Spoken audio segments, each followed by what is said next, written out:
최초의 인간 아담과 하와 부부는 그의 첫째 아들 카인이 둘째 아벨을 살해한 뒤에 그곳을 떠나자 셋째 아들을 얻었습니다. 그의 이름은 셋이라 하며 설마 셋째라서 셋이라고 지은 것인가 하는 상상을 하실 수도 있습니다만 그의 이름의 뜻은 하나님이 내게 가인이 죽인 아벨 대신에 다른 씨를 주셨다라는 뜻으로 전해집니다. 성경에 따르면 셋은 912세까지 살면서 자녀를 낳았다고 하는데요. 그 후로도 몇 대에 걸친 인물들이 대부분 1000년에 가까운 삶을 살며 자식을 낳습니다. 공기가 좋아서였을까요? 이것에 대해 이 당시 고대인들의 역법이 지금과 다르기 때문에 이들의 912년이 지금 기준의 912년이 아닐 수도 있다라는 의견도 있습니다. 물론 현재까지 고대 문명들이 사용했던 것으로 전해지는 역법들 또한 농사와 결부되어 있기 때문에 이 정도로 지금 기준과 확연하게 차이가 날 수는 없습니다만 이 이야기의 배경이 그보다 훨씬 더 먼 옛날로 볼 수 있는 대홍수 이전 일이며 초창기 지구는 공전 속도가 매우 빨라서 그들의 1년이 지금의 1년보다 훨씬 짧았을 것이다 라고 말하는 사람도 있습니다. 심지어는 유전자 이야기까지 하는 분들도 있는데 최초의 인간인 아담과 하와는 결함이 없는 완벽한 유전자였으며 그 유전자는 몇 세대 동안 유지되었고 대홍수 이후 세대부터 유전자에 결함이 생기면서 수명이 급격히 줄어들었다고 하는 이야기도 있습니다. 그 직접적인 원인 중 하나로 천지 창조 때의 하늘 위의 물과 하늘 아래의 물로 나누었다라고 하는 구절이 있는데요. 이 하늘 위의 물이란 당시 대기를 감싸고 있던 물의 층이며 이것이 방사선을 차단하고 온실 효과를 만들어 이상적인 생활 환경을 만들었는데 이 때문에 장수하던 인류가 이 물의 층이 지상으로 전부 쏟아져 내려온 대홍수라는 이벤트 이후로 수명이 급격히 감소했다는 것입니다. 실제로는 인류가 농업을 시작하고 가축을 길들이기 시작하면서 얻게 된 균에 대한 항체와 면역력이 수세기 동안 인류가 많은 질병들을 거치며 강력한 저항력을 갖게 되었고 그와 더불어 의학기술의 발달로 인해 한계 수명이 점점 늘어나고 있는 추세입니다. 유전자란 시간이 지나며 오염되는 것이 아닌 생존에 더 유리한 개체들이 살아남아 점차 진화되는 과정으로 설계되어 있습니다. 참고로 현재 우리가 사용하는 양력이란 그레고리력을 뜻하는 말인데 이것은 1582년에 교황 그레고리오 13세가 율리우스력을 개정하여 시행한 역법입니다. 세월이 흐르자 수많은 셋의 후손들이 세상에 존재하게 되었고 이 후손들 중에 대홍수와 방주 이야기로 성경을 접해보지 못하신 분들도 많이 들어보셨을 거라 생각되는 그 유명한 노아라는 인물이 태어나게 됩니다. 이 노아라는 인물은 그의 증조부부터 범상치 않은 인물이었는데요. 물론 대부분의 인간이 1000년 가까이 사는 세상에서 웬만큼에서야 범상치 않다는 말을 붙이기 쉽지 않지만 그의 증조부인 오늘의 주인공 에녹은 인류 최초로 죽음을 피한 인물이자 구약 성서 전체에서 산채로 천국에 간 2명 중 1명입니다. 그는 65세부터 300년간 지상에서 하나님과 동행하는 삶을 살았다고 하며 결국 하나님이 산채로 천국으로 데려갔다고 하는데요. 이 때문에 창세기에서 아주 짤막하게 등장하는 이름이지만 알메니아 정교회와 알메니아 가톨릭 교회에서는 성인으로 추앙하고 있기도 합니다. 몰몬교에서 또한 중요 인물로 보고 있으며 이슬람에서는 쿠란의 예언자 중 한 명인 이드리스와 에녹을 동일 인물로 보는 견해가 있습니다.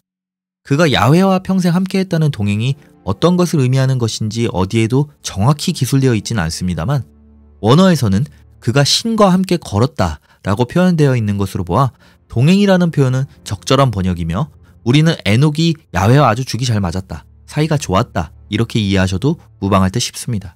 에녹이 살아서 천국으로 가는 것에 대해 일부에서는 재밌는 상상을 하기도 하는데요. 하늘이라 표현되는 천국을 의미하는 장소는 이계가 아닌 당시 인물들 눈에 신처럼 보일 만한 고도의 기술력을 가진 초고대 문명의 도시이며 에녹이 이 초고대 문명인과 가깝게 지내다가 그들의 도시로 가게 된 것을 말하는 것이다 라는 이야기도 존재합니다.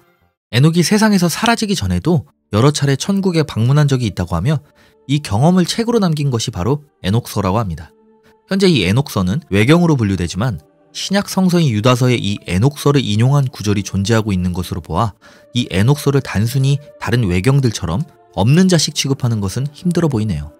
총 3편이 존재하고 있으며 보통 에녹서를 이야기할 때는 에녹 1서를 가리키는 말이라 하고 이의 전문은 에티오피아어로만 존재한다고 합니다.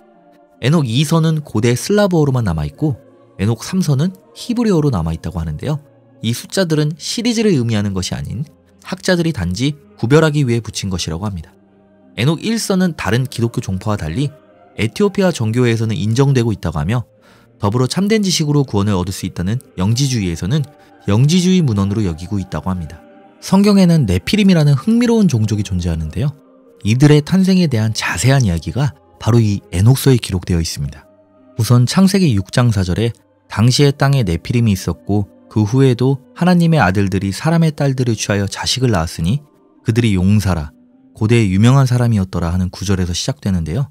에녹서에서는 하나님이 인간을 지켜보기 위해 천사 아자젤을 비롯한 한 무리의 천사들을 파견했고 이들을 그리고리라고 불렀는데 이 그리고리들이 인간 여자에게 정욕을 품고 결국 관계를 맺게 되면서 낳은 자식들이 바로 네피림이라고 합니다. 이들은 신장이 아파트 7층에 달하는 거인들이었고 지상의 모든 것들을 잡아먹었다고 하는데요. 결국 이들의 만행을 4대 천사들이 야훼에게 보고하고 이에 분노한 야훼가 이들을 세상에서 전부 지워버리려고 일으킨 것이 대홍수였다고 합니다.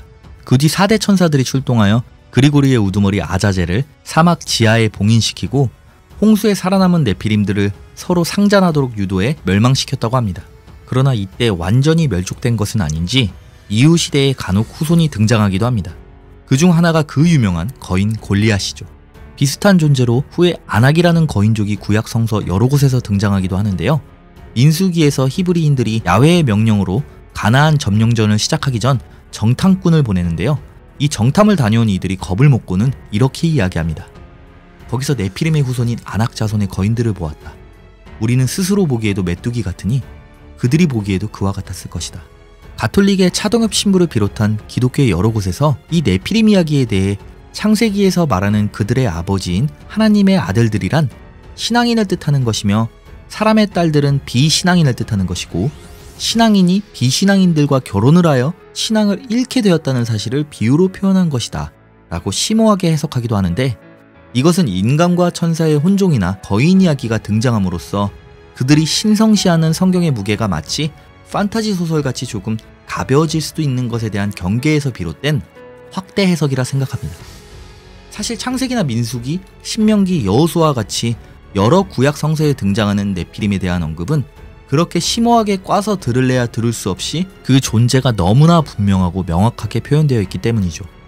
분명 그들이 용사이며 당대의 유명한 사람이었다고 기록되어 있으며 가나안 정탐꾼이 겁에 질려 하는 대사 또한 명확하게 네피림의 후손인 아낙 자손의 거인들을 보았다고 쓰여 있습니다. 신명기에는 아낙 족속이 강하고 키가 크다고 쓰여 있으며 여호수아서에서는 여호수아가 아낙 사람들을 몰살시키는 장면이 등장하기도 합니다. 네피림이 단순히 신앙인과 비신앙인들의 자손을 뜻한다면 그들의 강함과 거대함을 설명하기엔 많이 부족한 것이 사실입니다. 에녹서에서 묘사된 네피림의 탄생은 많은 예술과 대중매체에 영향을 주기도 하였습니다. 성경에서 에녹처럼 짧게 등장하면서 현재까지 막강한 영향력을 과시하는 인물도 별로 없는 것 같네요. 이것으로 인류 최초로 죽음을 피한 남자 에녹과 에녹서에서 설명한 네피림에 대한 이야기를 마치겠습니다. 감사합니다.